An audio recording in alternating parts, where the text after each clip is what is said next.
18 سالہ معصوم دلہن کے ساتھ اس کا 40 سالہ شوہر تمام حدیں پار کر گیا۔ ولیمے کے دن دلہن بے ہوش پڑی تھی۔ فوراً ڈاکٹر کو بلایا اور جب دلہے سے پوچھا تو بولا کہ میں جب 7ویں مرتبہ آج میں بہت خوش تھا کہ میری پسند کی شادی ہوئی تھی۔ میں نے امبرین کو ایک تقریب میں دیکھا تھا اور پہلی نظر میں ہی اس سے محبت کر بیٹھا۔ پتلی گردن، لمبا قد، وہ اس قدر حسین تھی کہ میں نے فوراً اس کے گھر رشتہ بھیج دیا۔ قسمت اچھی تھی کہ اس کا باپ باہر سے آیا ہوا تھا۔ انہوں نے کچھ چھان بین کی اور آگے سے ہاں ہو گئی۔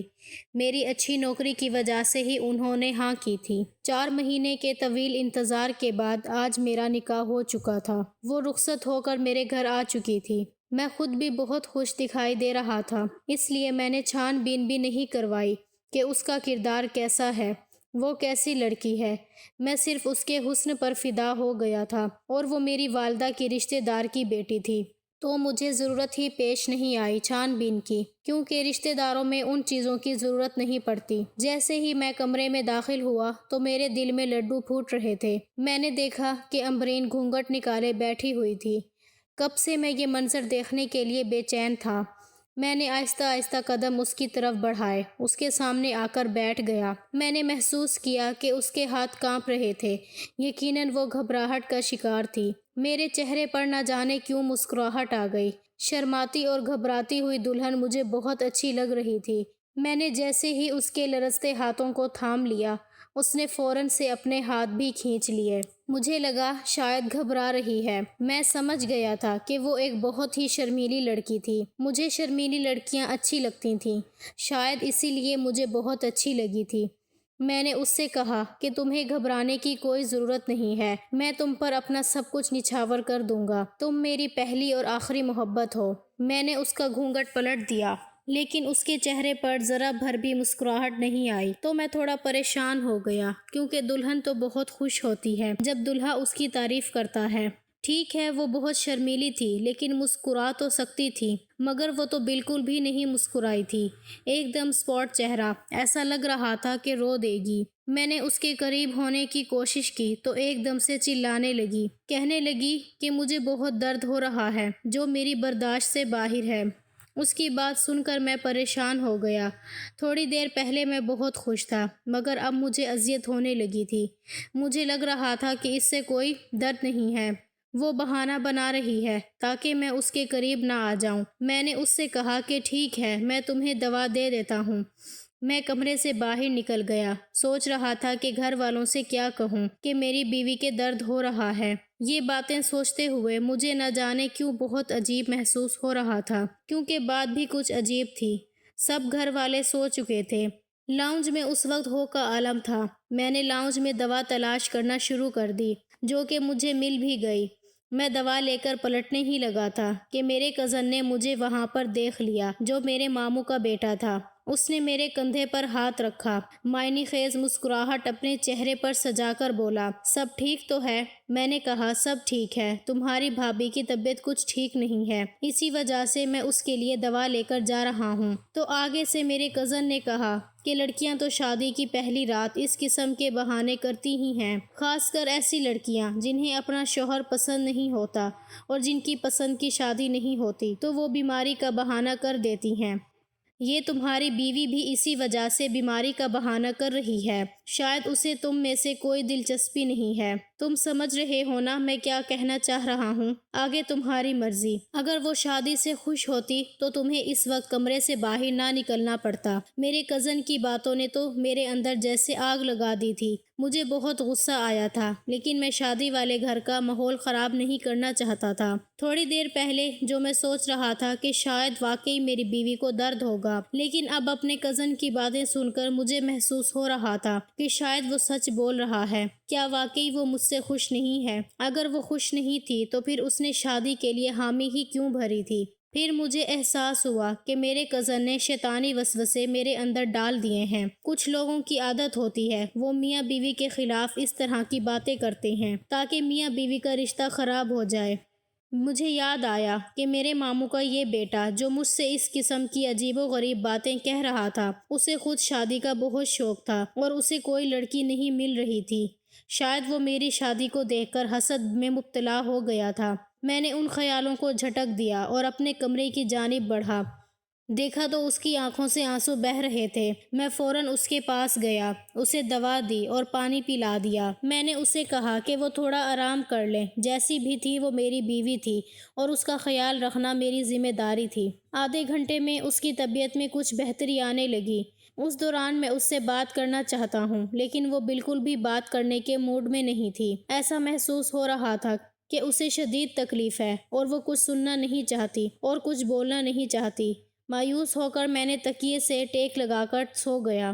وہ بھی آنکھیں بند کر کے لیٹی تھی اور پھر لیٹے لیٹے ہی سو گئی۔ اس رات کے لیے میں نے بہت زیادہ خواب سجائے تھے کہ ایک دوسرے سے محبت کا اظہار کریں گے، لیکن میں نے تو کھل کر اپنی محبت کا اظہار کیا تھا اور وہ سو گئی۔ مجھے نیند نہیں آ رہی تھی۔ میری محبت اتنی حسین لڑکی جو کہ میری بیوی تھی، وہ میرے سامنے تھی۔ میں کیسے سوچ سکتا تھا؟ میں نے اس کو ہلانے کی کوشش کی کہ اسے جگا سکوں، تو وہ آدھی نیند میں تھی۔ اس نے صرف اتنا کہا کہ اسے بہت درد ہو رہا ہے، اسے سونا ہے۔ مایوس ہو کر میں بھی سو گیا، اور کیا کرتا۔ صبح جب میں اٹھا تو وہ نارمل تھی اور میں بھی نارمل تھا۔ شادی کی پہلی رات اس طرح سے گزارنے کا افسوس تو مجھے بہت تھا، لیکن میں نے کہا ٹھیک ہے، بیچاری کی طبیعت ٹھیک نہیں تھی تو کوئی بات نہیں۔ صبح مجھے وہ ٹھیک لگی تو میں نے اس سے اپنی محبت کا کھل کر اظہار کیا۔ اسے بتایا کہ میں کیسے پہلی نظر میں اس کا دیوانہ ہو گیا اور اس وقت اس سے شادی کا فیصلہ کر لیا۔ میری باتیں سن کر وہ خوش ہو گئی۔ وہ حشاش بشاش لگ رہی تھی، مسکرا رہی تھی اور شرم آ رہی تھی۔ اس کا یہ رویہ دیکھ کر مجھے بہت خوشی ہوئی اور مجھے سمجھ آ گیا کہ رات میں واقعی اس کی طبیعت ٹھیک نہیں تھی۔ لیکن جیسے ہی میں اس کے قریب ہونے لگا تو اس نے پھر سے وہی ڈرامہ شروع کر دیا۔ مجھے بہت درد ہو رہا ہے، پلیز مجھ سے دور رہو۔ یہ کون سا درد تھا جو وقفے وقفے سے اس کو ہوتا تھا؟ اس کی یہ بات سن کر مجھے عجیب سا محسوس ہوا۔ ابھی تھوڑی دیر پہلے تک تو وہ بالکل ٹھیک تھی۔ اسے اچانک سے کیسے درد شروع ہو سکتا تھا؟ اسے ڈاکٹر کے پاس بھی نہیں لے جا سکتا تھا۔ لوگ کیا سوچیں گے کہ شادی کے پہلے ہی دن بیوی کو ڈاکٹر کے پاس کیوں لے جا رہا ہے؟ میں نے شادی پر بہت پیسہ لگایا تھا اور بہت دھوم دھام سے شادی کی تھی۔ ایسی صورت میں اگر میں شادی کی پہلی رات صبح ہی ڈاکٹر کے پاس لے جاتا یا ڈاکٹر کو گھر لے آتا تو معاملہ کہاں سے کہاں پہنچ سکتا تھا۔ مجھے اس کا اندازہ تھا۔ میں نے اسے کہا کہ تم آرام کرو۔ میں نے کمرے کی لائٹ آف کر دی اور باہر چلا آیا۔ تھوڑی دیر بعد میں واپس آیا تو دیکھا کہ میری بیوی بستر پر موجود نہیں ہے۔ واش روم سے پانی گرنے کی آواز آ رہی تھی، شاید وہ نہا رہی تھی۔ تھوڑی دیر بعد میری بیوی واش روم سے نہا کر نکلی تو میرا تو غصے سے بے حال تھا۔ میں نے اس سے بہت سوال کیے لیکن اس نے مجھے کوئی جواب نہیں دیا۔ تو میں نے کہا کہ مجھے جلدی جواب چاہیے، یہ سب کیا ہے، ورنہ میں ابھی اسی لمحے تمہیں چھوڑ دوں گا۔ میری یہ دھمکی سن کر تو وہ اور زیادہ پریشان ہو گئی۔ اس نے مجھ سے کہا کہ آپ مجھے 3 مہینے کا وقت دے دیں، میں آپ کو سب کچھ بتا دوں گی، لیکن 3 مہینے سے پہلے میں یہ راز آپ کے سامنے نہیں کھول سکتی، ورنہ بہت کچھ برا ہو جائے گا۔ اس کی بات کا مجھے یقین نہیں آیا۔ مجھے لگا کہ وہ یقیناً بہانہ بنا رہی ہے۔ میں نے اس سے کہا کہ مجھے ابھی اسی وقت تمام سوالوں کا جواب چاہیے۔ تم نے رات کو مجھے قریب نہیں آنے دیا، صبح بھی تمہارا رویہ میرے ساتھ اچھا نہیں تھا۔ میں نے تم سے محبت کی شادی کی تھی اور محبت میں میں اتنا اندھا ہو گیا تھا کہ تمہارے متعلق کسی قسم کی چھان بین بھی میں نے نہیں کروائی، لیکن اب نہ جانے کیوں اس کا رویہ مجھے مشکوک لگنے لگا۔ مجھے لگ رہا ہے کہ میں نے تم سے شادی کر کے غلطی کی ہے۔ آخر ایسا بھی کیا راز ہے کہ تمہارے پاس 2-3 مہینوں سے پہلے مجھے نہیں بتایا جا سکتا؟ میں غصے سے بول رہا تھا، لیکن ہلکی آواز میں، تاکہ میری آواز کمرے سے باہر نہ جائے۔ اگر آواز کمرے سے باہر چلی جاتی تو اس میں میری ہی بدنامی ہوتی اور اس میں مبتلا لوگ خوش ہو جاتے کہ میری شادی کی شروعات ہی خراب ہو گئی ہے۔ مگر دیکھتے ہی دیکھتے وہ رونے لگی۔ اس کی آنکھوں سے آنسو بہہ رہے تھے۔ اسے روتا دیکھ کر میرے دل کو جھٹکا سا لگا۔ جو بھی تھا، آخر وہ میری محبت تھی۔ اسے روتا ہوا دیکھ کر میں کیسے سکون میں رہ سکتا تھا؟ میں نے اسے رونا بند کرنے کو کہا، اسے بیڈ پر بٹھایا۔ کمرے کا دروازہ نیم کھلا تھا۔ اس بات سے ہم دونوں ہی انجان تھے۔ میں نے جو بیوی کو بیڈ پر بٹھایا تو روتے ہوئے میرے سامنے ہاتھ جوڑ کر کہنے لگی کہ پلیز یہ بات کسی کو مت بتانا، میرا یہ راز ہی رکھنا۔ میری عزت اب تمہارے ہاتھ میں ہے، پلیز میری بات کو سمجھو، کوئی بھی غلط قدم اٹھا کر اپنی اور میری زندگی برباد مت کرو۔ اس کی یہی باتیں مجھے غصہ دلا رہی تھیں کہ تب بھی مجھے اپنے پیچھے سے ایک آواز آئی جسے سن کر میں پیچھے مڑا۔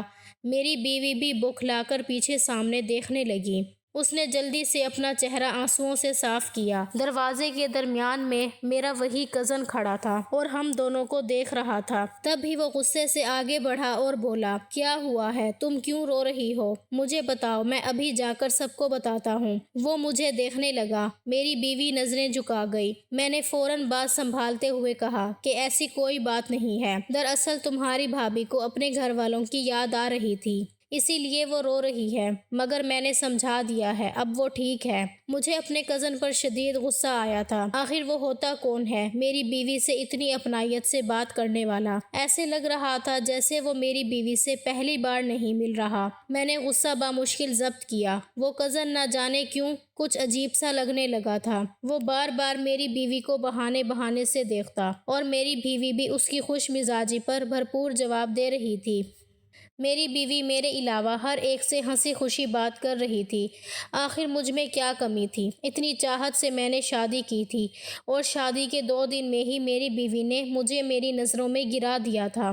میں فوراً اپنے کمرے میں گیا، گاڑی کی چابی لی اور گھر سے باہر نکل آیا۔ کافی دیر ادھر ادھر گھومتا رہا اور سوچتا رہا کہ کیا کرنا چاہیے۔ گھر آتے ہوئے بھی مجھے رات کے 12 بج چکے تھے۔ جب میں واپس گھر پہنچا تو کمرہ خالی تھا۔ میں نے والدہ سے پوچھا کہ امبرین نظر نہیں آ رہی۔ میری بات پر والدہ نے گھوری سے نوازتے ہوئے مجھے کہا کہ اتنی جلدی بھول گئے، صبح خود ہی تو لے کر گئے تھے اسے اپنے ساتھ۔ میں نے کہا، میں کب لے کر گیا؟ میں تو آج جلدی گھر سے چلا گیا تھا۔ پھر بات سن کر والدہ چونکی، کہنے لگیں کہ تم نے خود ہی تو چھوٹے بھائی کو کہا تھا کہ امبرین کو بھیجو، میں اسے مائکے چھوڑ کر ساتھ ہی کام کے لیے چلا جاؤں گا۔ میں حیرانی سے والدہ کو دیکھنے لگا۔ والدہ کے چہرے پر بھی پریشانی نظر آئی، مگر جلد ہی موقع پر بات ڈالتے ہوئے میں بولا کہ ہاں، میں نے کہا تھا، امبرین کو مائکے چھوڑ دیا تھا۔ دراصل مجھے کام کی ٹینشن میں یاد ہی نہیں رہا۔ میری بات پر والدہ کو کچھ تسلی ہو گئی تھی۔ میں دل ہی دل میں جلتا کمرے میں چلا گیا تو آخر میری بیوی میرے بھائی کے ساتھ نکلی تھی۔ مجھے شدید غصہ آیا۔ میں سوچ رہا تھا کہ میری نظر سامنے ٹیبل پر پڑی جہاں پر امبرین کا موبائل رکھا تھا۔ مجھے اس دن کی کال یاد آئی۔ میں نے موبائل کھولا اور کال ہسٹری چیک کرنے لگا۔ خوش قسمتی سے ہسٹری ڈیلیٹ نہیں ہوئی تھی۔ اس دن کی کال پر جو نام مجھے دکھائی دیا اسے دیکھ کر مجھے جھٹکا لگا تھا۔ وہاں تو امبرین ہی لکھا تھا۔ امبرین تو اس کا نام تھا۔ مجھے ابھی بھی شک ہوا۔ میں نے دانستہ طور پر نمبر ملایا۔ کچھ لمحے بعد دوسری جانب سے ایک مردانہ آواز سنائی دی۔ مجھے یوں محسوس ہوا جیسے میری روح کسی نے کھینچ لی ہو۔ وہ بار بار ہیلو امبرین کہہ کر اسے پکارتا رہا۔ وہ آواز بالکل غیر شناسا سی تھی، نہ میرے بھائی کی تھی اور نہ ہی میرے کزن کی۔ یہ آواز مجھے شدید غصے میں مبتلا کر گئی۔ تب میرے ذہن میں کئی سوال جمع ہوئے۔ کہیں یہ آواز اس کے بہنوئی کی تو نہیں تھی؟ میری سوچ وہاں پر دم توڑ گئی۔ میں نے امبرین کے بارے میں کچھ پوچھا۔ 5 منٹ بعد امبرین کمرے میں داخل ہوئی۔ مجھے غصے میں دیکھ کر اس کا رنگ زرد پڑ گیا۔ کیا ہوا ہے؟ آپ غصے میں کیوں لگ رہے ہیں؟ اس کا اتنا کہنا تھا کہ میں نے اس کے گال پر تھپڑ مار دیا۔ وہ زمین پر جا گری۔ میں نے اسے استفسار کیا کہ کون ہے وہ، بتاؤ جس کو ملنے تم آج گئی تھی۔ میری بات پر وہ مجھے دیکھنے لگی۔ تب اچانک سے اسے الٹی آنے لگی۔ وہ پیٹ پر ہاتھ رکھے واش روم میں چلی گئی۔ اس کی حالت مجھے مزید کچھ اور سوچنے پر مجبور کر چکی تھی۔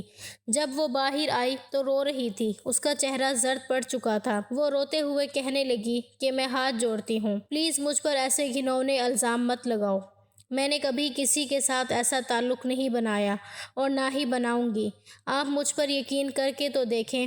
اتنا کہتے کہتے وہ وہاں زمین پر گر کر بے ہوش ہو گئی۔ مجھے اس کی حالت پر ذرا بھی ترس نہیں آ رہا تھا۔ میرے دماغ میں اس وقت آندھیاں چل رہی تھیں۔ اس نے میری امانت میں خیانت کی تھی اور اب یہ حالت مجھے مزید پریشان کر رہی تھی۔ میرے دل میں اب یہ خیال آنے لگا کہ شاید وہ کسی اور کے بچے کی ماں بننے والی ہے۔ تب میرا چھوٹا بھائی کمرے میں داخل ہوا اور پوچھنے لگا کہ بھابھی کو کیا ہوا ہے، آپ نے ان کے ساتھ کیا کیا؟ میں نے بھائی کی اس حرکت پر اسے غصے سے کہنے لگا کہ تمہاری ہمت کیسے ہوئی میری بیوی کو ہاتھ لگانے کی؟ میں کبھی اتنی اونچی آواز میں نہیں بولا تھا۔ میری آواز سن کر میری ماں دوڑی دوڑی آئی۔ امبرین کو بے ہوش دیکھ کر وہ مجھ سے سوال کرنے لگیں، مگر میں ان سے کیا کہتا؟ کچھ دیر بعد امبرین کے ڈاکٹر نے اس کا چیک اپ شروع کیا۔ میری ماں کافی پریشان لگ رہی تھی۔ رات کے 11 بج رہے تھے۔ امبرین کے بہن بہنوئی وہاں آ گئے۔ انہیں وہاں دیکھ کر میں ہکا بکا رہ گیا۔ آخر انہیں کس نے بتایا کہ ہم یہاں آئے ہیں؟ امبرین کے بہنوئی کو دیکھ کر میری رگوں میں ایک بار پھر خون گردش کرنے لگا۔ میں کہنے لگا وہ بے ہوش ہو گئی ہے۔ بولا کہ کچھ دیر پہلے کال آئی تھی امبرین کی، مگر وہ کچھ بولی نہیں، اس لیے ہم اس کی خیریت معلوم کرنے اس کے گھر گئے، مگر وہاں سے پتہ چلا کہ آپ لوگ اسے ہسپتال لائے ہیں۔ میں نے ڈاکٹر سے اکیلے میں پوچھا کہ امبرین کیسی ہے، جس پر وہ بات کو گول مول کر کے کہنے لگے کہ بلڈ پریشر لو ہونے کی وجہ سے بے ہوش ہو گئی ہے۔ آپ ان کے کھانے پینے کا اچھے سے خیال رکھیں، وہ بہتر ہو جائیں گی۔ میں نے سارے راستے امبرین سے کوئی بات نہیں کی۔ وہ بھی کافی پریشان لگ رہی تھی۔ مجھے سب سے زیادہ شک اپنے بھائی پر تھا۔ ہو نہ ہو یہ اسی کا ہی کام ہوگا۔ اس کی عادات سے میں واقف تھا۔ یقیناً اس کو امبرین کے نزدیک ہونے کا کوئی موقع مل گیا ہوگا۔ ایسے کئی وسوسے مجھے میرے بھائی اور بیوی سے بدگمان کرنے لگے۔ وقت گزرتا چلا گیا۔ 3 ماہ مکمل ہونے والے تھے۔ میں سوچ چکا تھا کہ جیسے 3 ماہ مکمل ہوں گے میں امبرین سے پوچھوں گا۔ میں جلدی گھر واپس آ گیا۔ گھر میں کافی خاموشی تھی۔ میں اپنے کمرے کی طرف جانے لگا تو مجھے کوئی سرگوشیوں کی آواز سنائی دی۔ میری بیوی سے میرا اعتبار تو کب کا ختم ہو چکا تھا۔ دل تو وہ میرا بہت پہلے توڑ چکی تھی۔ اب کچھ بچا تھا تو وہ تھی میری غیرت۔ وہ جب تک میرے ساتھ میرے نکاح میں تھی میں اسے یہ نہیں کرنے دے سکتا تھا۔ اندر سے مجھے اس کے بولنے کی آواز آئی۔ وہ کہہ رہی تھی کہ پتہ نہیں کب یہ 3 ماہ پورے ہوں گے۔ آپی میں اپنے شوہر کو سب کچھ سچ سچ بتا سکوں۔ یقین مانے مجھے بہت برا لگتا ہے انہیں یوں تکلیف میں دیکھ کر۔ وہ اپنی بہن سے بات کر رہی تھی۔ تب اس کی بہن بولی کہ چلو تم کل ڈاکٹر کے پاس جانا، شاید وہ اس بار تمہیں کچھ ایسا عمل بتا سکیں جس سے تمہارے شوہر اور تمہارے درمیان دوریاں ختم ہو جائیں۔ ان دونوں کی باتیں سن کر میں وہاں سے ہٹ گیا۔ امبرین ڈاکٹر کے پاس جا رہی تھی کل، مگر کیوں؟ مجھے یہ جاننا تھا، اب ہر حال میں جاننا تھا۔ جیسے ہی صبح میں کام کا بہانہ کر کے گھر سے جلدی نکل گیا۔ تب 9 بجے مجھے اپنی بیوی گھر سے نکلتی ہوئی نظر آئی۔ وہ ایک رکشے میں بیٹھ کر کہیں جا رہی تھی۔ میں بھی اس کا پیچھا کرنے لگا۔ تب کچھ دیر کے بعد وہ ایک کلینک کے باہر رکی۔ میرا شک اب یقین میں بدلتا جا رہا تھا۔ نفرت کی ایک اور لہر میرے وجود میں پھیل گئی۔ وہ اندر چلی گئی۔ کچھ دیر بعد میں بھی اندر چلا گیا۔ مجھے وہ وہاں کہیں بھی سامنے نظر نہیں آئی۔ میں نے نرس سے اپنی بیوی کا نام لے کر پوچھنے لگا تو نرس کہنے لگی کہ آپ کی بیوی کی رپورٹس ہیں جو کہ کچھ دیر پہلے ہی آئی ہیں۔ آپ یہ اندر ڈاکٹر کے پاس لیتے ہوئے جائیں۔ آپ کی بیوی ادھر ہی موجود ہیں۔ مجھے ہمت نہیں ہوئی تھی کہ میں رپورٹ کو کھول کر دیکھتا۔ میں ان رپورٹس کو بجائے اندر دینے کے انہیں لے کر کلینک سے باہر نکل آیا۔ میں وہاں سے سیدھا گھر پہنچا۔ اپنے کمرے میں آ کر رو پڑا۔ مجھے سچ میں بہت دکھ ہوا تھا۔ میری پہلی محبت میری بیوی مجھے اتنا بڑا دھوکہ دے گی میں نے کبھی نہیں سوچا تھا۔ کچھ دیر بعد امبرین گھر میں داخل ہوئی۔ وہ بولی کیا میری سچائی جان چکے ہیں؟ اس کے سوال پر میں بولا کہ ہاں جان گیا ہوں۔ پھر وہ دوبارہ بولی کہ اب تو آپ کے سارے شک ختم ہو گئے ہوں گے نا، میری محبت پر یقین آ گیا ہوگا۔ اب تو میں حیران ہوا، بھلا ایسی محبت پر کیسا یقین؟ میں مزید کچھ بولتا میری بیوی نے رپورٹس کھول کر میرے سامنے کیں اور مجھے پڑھ کر سنایا۔ اس نے جو الفاظ اپنی زبان سے ادا کیے انہیں سن کر میرا وجود تھر تھر کانپنے لگا۔ میری بیوی نے بتایا کہ میرے بدن میں رسولی تھی جس کا مسلسل علاج چل رہا تھا اور جس کی وجہ سے میں اپنے شوہر کے قریب نہیں جا سکتی تھی۔ میری شادی جلدی طے ہو گئی، اس لیے میری ڈاکٹر نے مجھے 3 ماہ دوا کھانے کی تاکید کی۔ اگر میں 3 ماہ ڈاکٹر کی ہدایت پر عمل نہ کرتی تو شاید کبھی ماں نہ بن پاتی، اس لیے میں نے آپ کو خود سے دور رکھا تھا۔ مگر آج دیکھیں میری رپورٹ بالکل ٹھیک آئی ہیں، میں اب تندرست ہو چکی ہوں۔ بیوی کی یہ باتیں سن کر میں بے انتہا شرمندہ ہوا۔ وہ رپورٹس سچی تھیں۔ میں وقت سے پہلے اور بغیر سچ جانے بہت کچھ غلط سوچ گیا تھا۔ میں شرمندہ تھا اور اپنی بیوی سے معافی مانگنے لگا۔ امبرین نے مجھے فوراً سے معاف کر دیا اور مجھے اس پر بے حد پیار آیا تھا اور اپنی سوچ پر شرم محسوس ہوئی۔ آج امرین میرے 2 بچوں کی ماں بن چکی ہے اور مجھے اپنی بیوی پر فخر ہے۔